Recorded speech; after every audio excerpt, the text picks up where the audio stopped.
suffered a crisis in our culture. And I believe it comes down to a mistake that we've made between the interpretation of two of our most important and positive emotions, pleasure and happiness. A lot of people equate the two, but I'm here to tell you that they are completely different. A lot of people think they're exactly the same. In fact, on the internet you can find definitions that actually conflate and confuse the two. So what are the differences between pleasure and happiness? And I believe there are 7. Pleasure is short-lived, happiness is long-lived. Pleasure is visceral, happiness is ethereal. Pleasure is taking, happiness is giving. Pleasure can be achieved with substances, happiness cannot be achieved with substances. Pleasure is experienced alone, happiness is experienced in social groups. The extremes of pleasure all lead to addiction, whether they be substances or behaviors. Yet there's no such thing as being addicted to too much happiness. And finally, number 7, most important, pleasure is dopamine and happiness is serotonin. Now, these are 2 biochemicals, these are 2 neurotransmitters, these are 2 chemicals that the brain makes and uses to communicate between one neuron brain cell and another. Now, why do we care? So what? Well, turns out dopamine excites the next neuron. And neurons, when they're excited too much, too frequently, tend to die.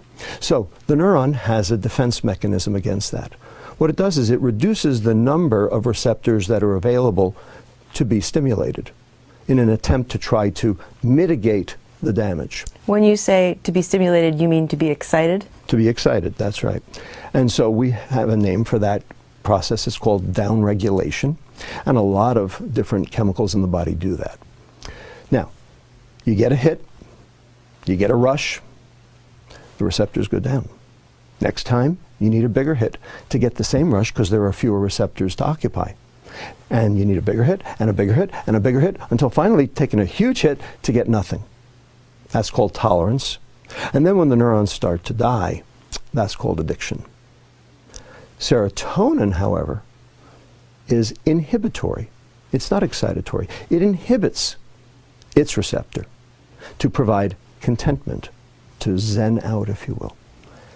So you can't overdose the serotonin neuron. And what does it mean to inhibit a receptor? What it means is it binds, but it doesn't activate the process beyond the receptor. So what it does is it basically slows down those neurons instead of causing them to fire up. And so in doing so, you end up with the process of contentment, that feeling of one with the world, if you will, that thing we call happiness. Now, there's one thing that downregulates serotonin, dopamine. So the more pleasure you seek, the more unhappy you get. And Las Vegas, Madison Avenue, Wall Street, Silicon Valley, and Washington, D.C. have very specifically and in a coordinated fashion confused and conflated the term happiness with the term pleasure, so that you can buy happiness, so that they can sell you their junk. It's called the American economy, and it's based on hedonic substances that drive pleasure rather than happiness. And in the process, we have become most decidedly unhappy. And the problem is, you can't fix a problem unless you identify what the problem is.